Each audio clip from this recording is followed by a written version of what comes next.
প্রতিটা কাজে কষ্ট আছে, আমার তো তাই মনে হয়। যে সারাদিন এসিতে বসে থাকে তারই ব্রেন কাজ করে, যে সারাদিন রোদে পুড়ে কাজ করে তার এই পুরো শরীর কাজ করে।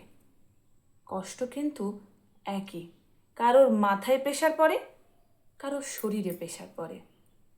কাজ না করলে কেউ কারোর মুখ দেখে বা এমনি এমনি উপার্জন করা সম্ভব হয় না। কথায় আছে, কষ্ট না করলে কেষ্ট কখনোই মেলে না। তাই সব কাজেই কষ্ট আছে। অনেকে বলে না যে আমার মতো কাজ করে দেখো, তখন বুঝতে পারবে কষ্টটা কোথায়। আরে, তুমি চার দেয়ালের ভেতরে এসির মধ্যে বসে কাজ করো, আর আমি না হয় রোদে পুড়ে বাইরে মুটেগিরি করি, কিন্তু কাজটা কাজই, আর কষ্টটা কষ্টই থাকে। কেউ কারোর কষ্টের ভাগ নেয় না, আর কখনো নেবেও না।